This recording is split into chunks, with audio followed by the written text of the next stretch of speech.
You are listening to Something Rather Than Nothing. Creator and host, Ken Vellante. Editor and producer, Peter Bauer.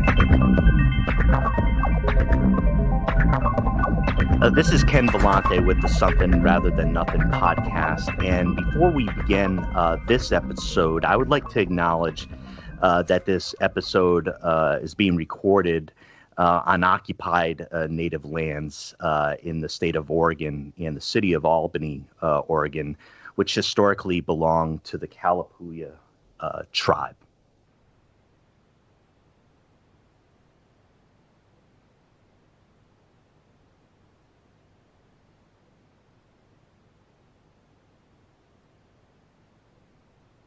I'm very excited to introduce Rosalie Fish, who is a member of the Muckleshoot and Cowlitz tribes, and very excited to have her as a guest on this podcast to talk about her advocacy, about her running, about herself, and about art, and a bit of bigger questions around philosophy. So I just wanted to really just welcome you, Rosalie, and thank you for taking the time to join this podcast. Yeah, thank you. I would just like to start off to introduce myself in my language. Wiats Askechad, Rosalie Fish Sitsta, Buckleshoot Abshad. So I just said, hello, my name is Rosalie Fish, and I live on the Muckleshoot Reservation. And so my native language is called the Hulshutsid language, and that's what I practice and make an effort to introduce myself in. Yeah, thank you for doing that.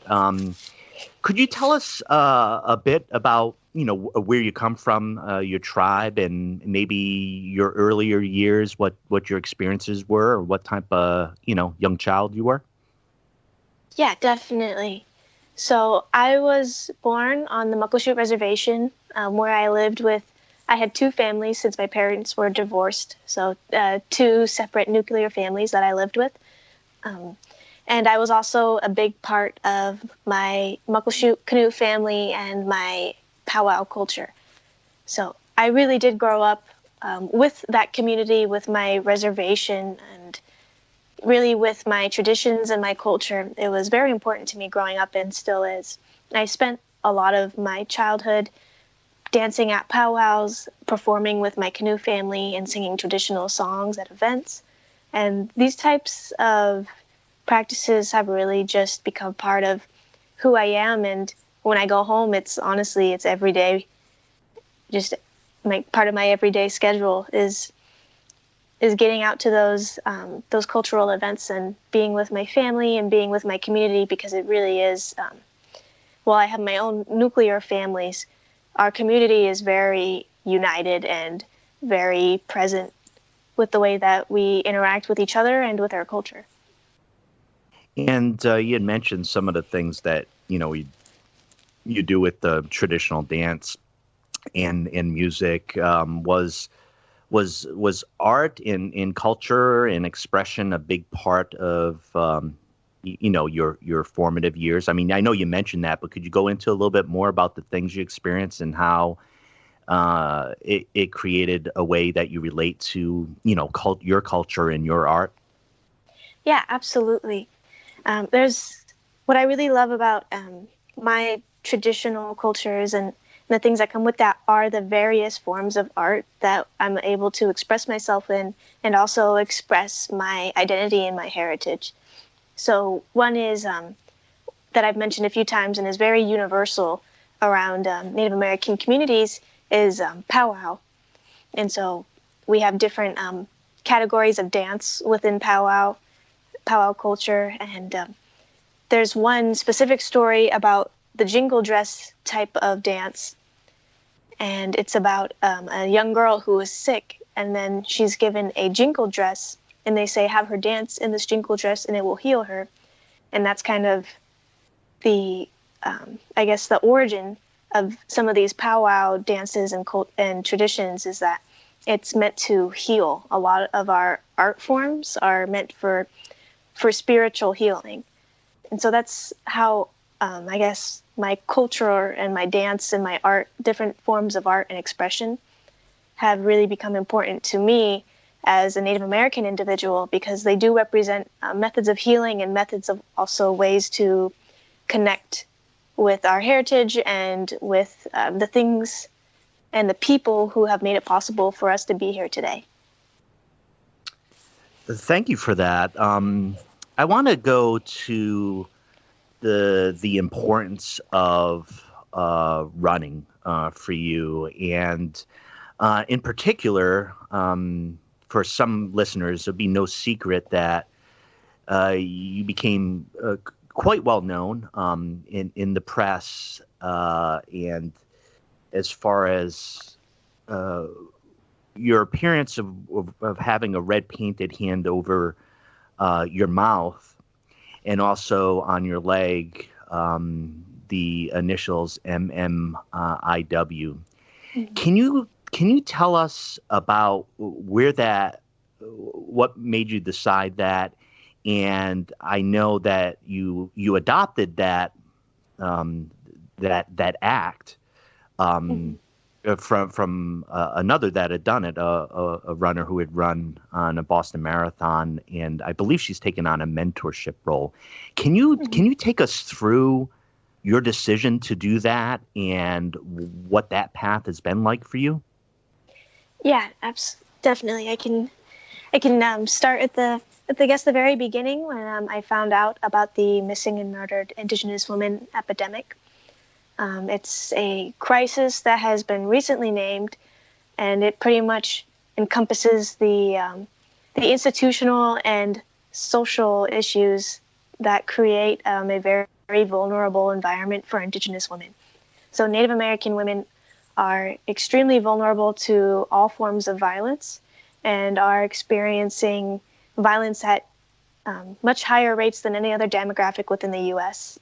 So an example of this would be in some counties, Native American women are 10 times more likely to be murdered than the national average. Along with this high rate, that means that murder is a third leading cause of death in Native women. And so, unsurprisingly, living on a Native American reservation, I saw a lot of this violence against women.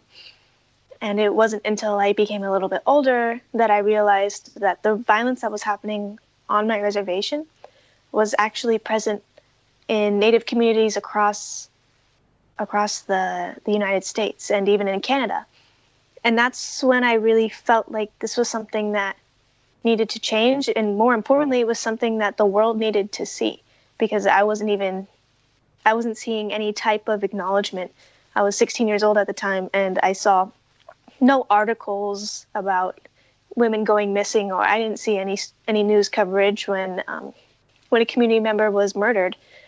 And so that led me to become inspired by the Boston Marathon runner Jordan Marie Daniel, she took a stand and she decided to do something when she painted a red handprint over her mouth, along with the initials MMIW down her leg during her Boston Marathon run.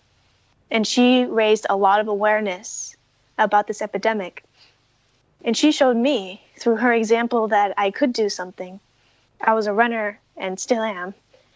And she showed me that I didn't need to be well known or even really an adult to make a difference. I just had to have a platform.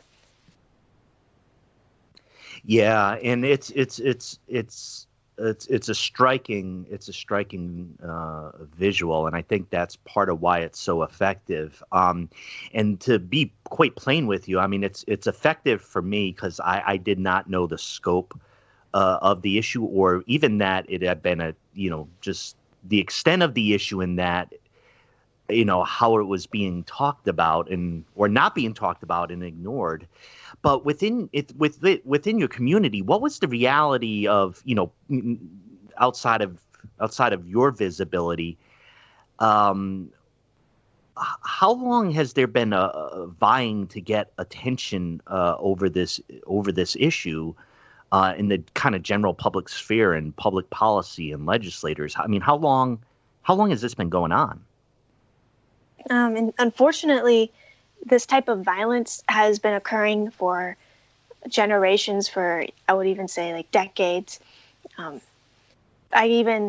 During the Siege of Wounded Knee, kind of based in the late 1800s, I'm reading this book by Mary Crodog called Lakota Woman, and she's talking about her experience as an activist.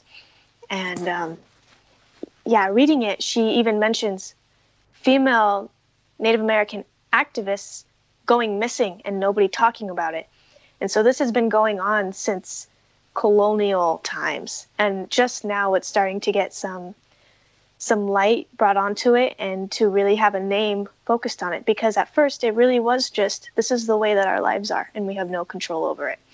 And now that with the Urban Indian Health Institute, who's in Seattle, they actually got some research together. They went out on very little resources because nobody was really supporting them. And they found all of the information they needed to really put some numbers on this and get also a diverse number of cases from all across the U.S. that showed not only is this happening at extreme rates, but it's happening all over the country. And so I think it wasn't necessarily that Native communities didn't know it was happening. It was more, we didn't realize that it was happening to all of us. And we didn't realize that it could or should be named, it should be known, and more importantly, that it should be addressed, because we're just now, and I mean in 2019, finally getting a little bit of acknowledgement from these bigger populations and even legislation. And one of the things at the beginning of the podcast with the land acknowledgement that I announced, we had a pause of about 10 seconds, and I was correlating that to that ratio of 10 times that in some counties, Native American women are 10 times more likely to be murdered than the national average. It's an absolutely shocking and astounding thing to hear, as a human. And for me, I got to tell you, Rosalie, I mean, I'm extremely inspired by what you've done, and I would actually say that you're a hero of mine, in the sense that the what you're doing is great and important, and I affirm it. But for you, it places you in a difficult position as advocating as you are, and doing so visibly. What has been the reception to your running, to your act, to your bringing awareness to this issue? What's that been like for you? I think being an advocate for my people and for my community is very rewarding in a lot of ways. To do nothing is to give up, and each day that's what keeps me going, is to know that I can never give up. That's one of the most painful things that I can do. No matter, how emotionally scarring or emotionally tolling some of the work I do and the cases that I read, it can be very heavy. But I think to not do anything is much more of a disappointment. It would take much more of a toll, on my psyche and my emotional health if I were to ever stop. And I think a very big misconception about activists, and especially Indigenous activists, is it feels like something that we chose to do, which is not always the case. I would say that I didn't necessarily aim to be an activist or to be in the public eye, but rather I was tired of seeing my communities live in a way that was in violence. And I was tired of seeing Indigenous women, Indigenous girls become targets, and I was tired of living in fear. And so I wouldn't necessarily say that I wanted to be an activist, but more I could not accept the conditions that Indigenous people were living with anymore. Yeah, and thank you. I know the importance just from hearing your TED Talk, and listeners, Rosalie has a TED Talk that she had presented in Seattle that you can find on YouTube. I highly recommend that you listen to that. But in listening to those things, I felt and knew after listening to you how important running was for you, both physically and mentally, and that kind of spurred my thinking. I had mentioned to you my brother's a runner, and I'm very close to my brother. He lives out east, but I think I saw for him experientially and what it did for him in his teenage years. Just that outlet, just that place to put all the energies that we have inside of us as humans. I think we need to put them places. For you, what is running done? Just specifically, you running and excelling in running. What has it done for you as a person? So I kind of consider my running and how my relationship with it in 3 stages when I talk about it.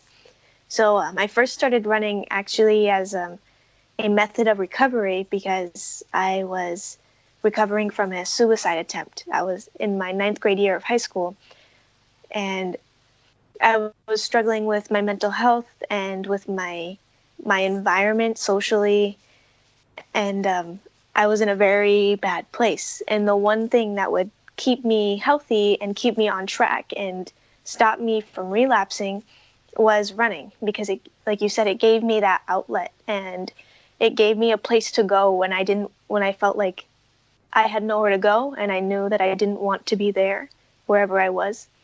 As it can feel like you're stuck, and running gave me somewhere to go. And so that was how running initially became an outlet for me. And then I moved to a tribal school, Muckleshoot Tribal School, my sophomore year, where I ran track and field there. And that was when I really began to notice the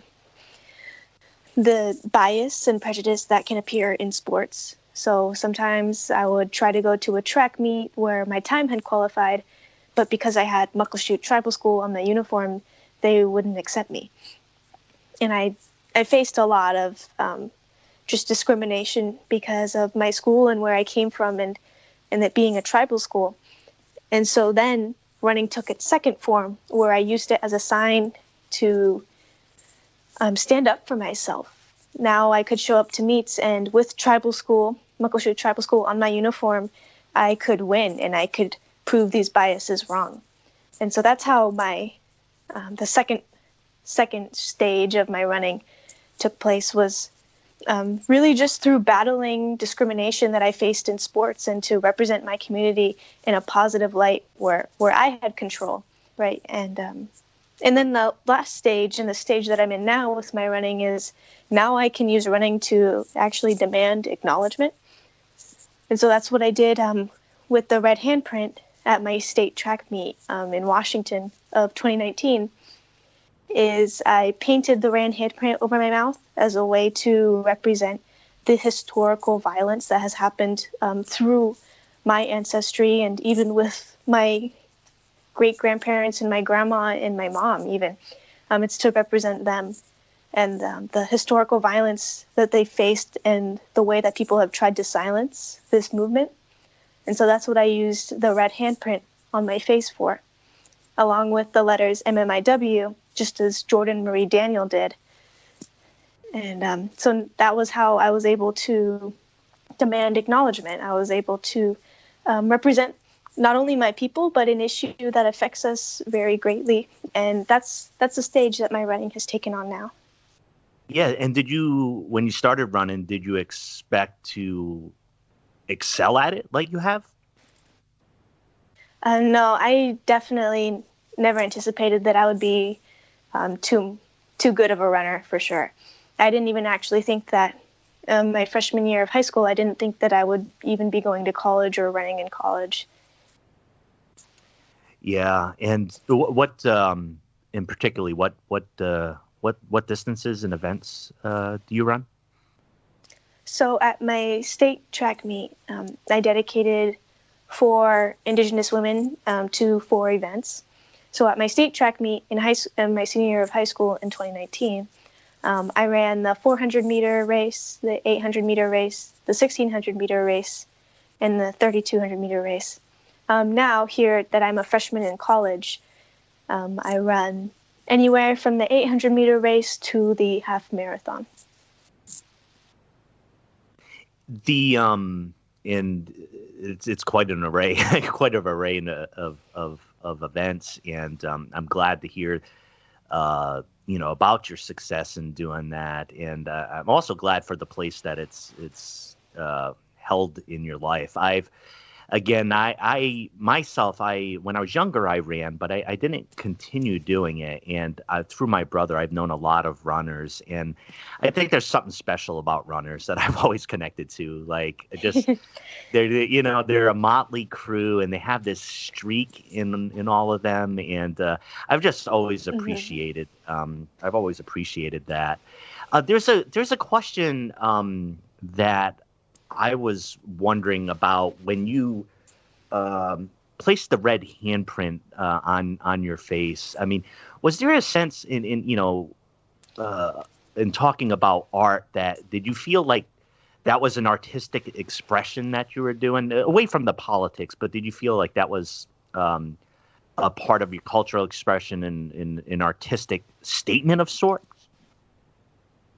Yeah, I would definitely say that really the handprint is very artistic in the things that it represents and how powerful it is.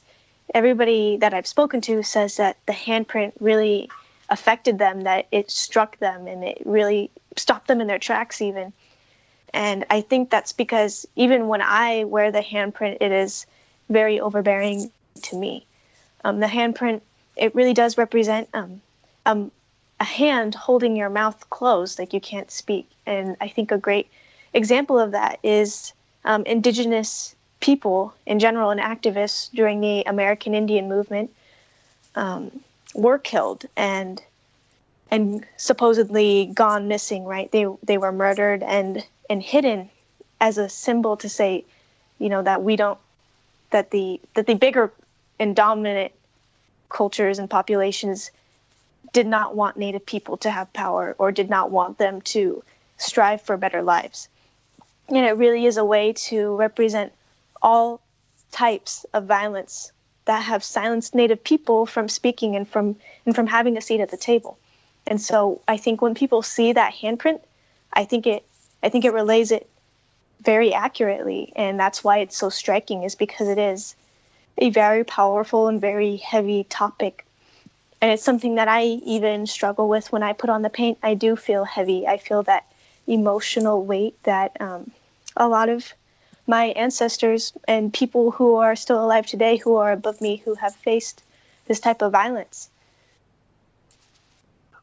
Part of what you've done, and you alluded to it, to the 4 women that you ran for, and I think that's in the background of the, what's on your body when you run, in the background of who you're running for.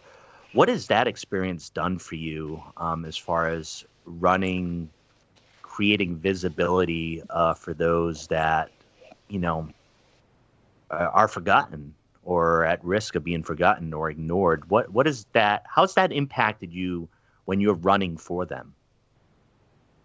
I think that running for Indigenous women is a very almost bittersweet feeling. It's a very painful thing to do. And so it really does depend on how I look at it, how much strength I have when I'm thinking about this, because there are days where it's easy to be and feel a little bit weak about this topic. It's easy to feel like and just really think and absorb the sadness that the relatives have when they're talking about their daughter or sister or mother who is no longer with them because of this neglect, this institutional and social neglect. And it's really something that, based on your perspective, it can be either way. It can be something that is empowering, that I get to demand acknowledgement, and it can be something that is very overbearing and emotionally tolling. Yeah, and do you still So what's happening now? I mean, you still run with the handprint on and bringing visibility to MMIW. Have you found that there's kind of this continued attention with you running with that now? Does it feel like kind of just part of who you are compared to when you first started doing it? I would say that I've seen a lot of progress within the last year that I genuinely did not anticipate. I'm seeing missing and murdered Indigenous women cases being picked up by these large media and news companies. I'm seeing these big, powerful infrastructures actually starting to take a stance. And I'm seeing it addressed even with our presidential candidates and with our president. And I'm very optimistic about the changes that are in place and the laws that are being discussed that will create efforts to protect Indigenous women and girls, and also with that, right, and protect all women, I think. It's great to hear that there's been progress on this, and I'm really glad that you're talking about it. And I in the back of my mind, I always wonder about the news cycle and the attention, that can be paid to this. But I think it's been quite inspiring, both your actions and also seeing, even just following, the hashtags related to the advocacy of MMIW and its connection to larger struggles I've seen in Canada over the pipeline plans, and just kind of these continued affront and attacks against Native peoples. Seeing these issues being connected in that way has brought me greater awareness on what is happening, and I've just been excited to see that it's been a larger, connecting to larger issues overall, and it's inspiring. And I really hope and will do everything I can, and hope listeners will, to make sure we discuss this issue and see some changes. Like I said, it was just shocking to hear that this was going on. I know, not being Native myself, but having studied a lot of Native American history, I know there's large components of this that are deep within the history of this country. But I'm still hopeful, with all your action and many others, that we'll continue to see progress, and actually just quite resistance to what we've seen. Connected to that, Rosalie, there's the main question in the show that I posed to you of, why is there something rather than nothing? And I also mentioned it in a couple of different forms of, like, are you trying to create, visibility from erasure? Are you trying to give voice to where there's been silence? But I was just wondering your answer, however you want to take it, to the question is, why is there something rather than nothing? For me, when I think about that's something, that thing that really gives you passion to keep going, to go against the current, or maybe even just to not stay stagnant, to not stay still, to keep moving, is for me that something is the effort and the resilience that I've seen through my ancestors. It's the resilience that I see my great-grandparents, who were actually in boarding schools and who have, despite that, done their best to raise normal, happy, healthy families despite what was taught to them, which was violence and abuse. And through that, I'm seeing, even in the American Indian movement and these types of I guess activists that were before my time, who were fighting for my rights, and even who's now affects the rights that I have today, and how I'm able to maneuver in my environment and in the environment of the U.S. And that's something I would say that is better than nothing. Absolutely. Rosalie, I was wondering, and I think it's super important to give you this time to help steer me, help steer folks who are interested both in learning about this issue, the history of it, and also advocating for it. If you could let folks know how they may connect to whether it's you, to the issue, where to find resources, where to learn more, what to read, who to listen to, those type of things. Can you guide us through from your perspective what would be helpful in following up?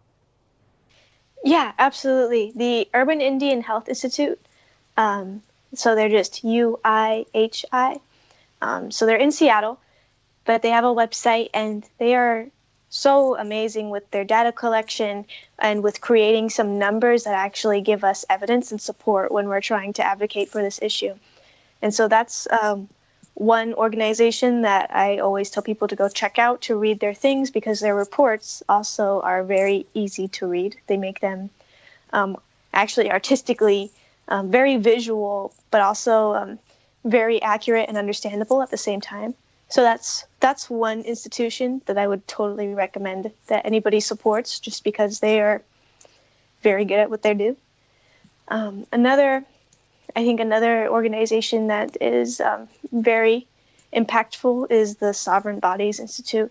That's just another one that is continuously fighting for Indigenous rights and our rights as sovereign nations, as nations that are in compliance with the U.S., but also separate in a few ways. And then I think one thing that a lot of people can do, or honestly anybody can do as long as they have a social media account, is to, when they see missing or murdered Indigenous women posts, missing persons posters, to share them, even though it's really just a way to get our relatives' names out there and to make sure that they're seen and that they're visible. And I personally share all of the posters and information that I see on my social media, and there's also various social media accounts that their whole page is dedicated to finding those posters that have been neglected by their local media and news sources, and sharing them on their pages so that they're seen.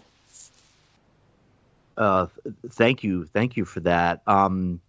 And what I've seen is that there's more. There seems to be more reporting on this, and I've even seen a couple books. One I think was entitled "The Highway of Tears," around this issue, and I think it's safe to say we're seeing more. Would it be safe to say published reports and in writing about this issue? Yeah, absolutely. I'm seeing a lot more support, and just more and more evidence gathered. The more that we're showing there's a need to research this issue, we're getting more support to put the funds into doing so, into publishing works about it, and therefore creating a lot more awareness. I really think that the awareness level that the MMIW epidemic has right now has been one of the highest that it's ever been. And thank you for your work on that. Again, Rosalie Fish, our guest on this episode. Again, Rosalie, you're absolutely inspiring, and I appreciate the acts of courage that you have taken in order to connect me with this issue, and hopefully connect others to make progress in an issue that I know has impacted you directly and your people directly. And I think it impacts all of us when something of this scope and this nature is happening. I think it's all of our issue, and I don't think it's a separate issue for humans who care about one another. And I think I just find what you've done inspiring. I want to thank you for taking the time to speak with us about this. And also, one other thing, Rosalie, I want you to win all your races. I want us to win. I want us all to win as humans in making this a safer place for you, for all of us and your people. I want to thank you deeply for spending the time with us. Yeah, no, thank you for having me.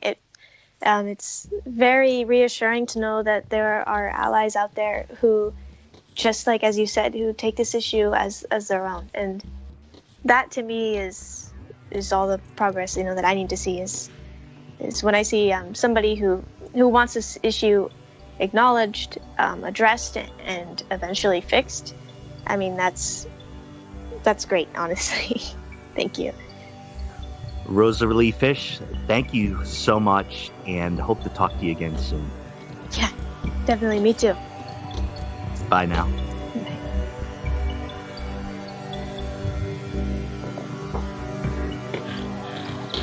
You are listening to Something Rather Than Nothing.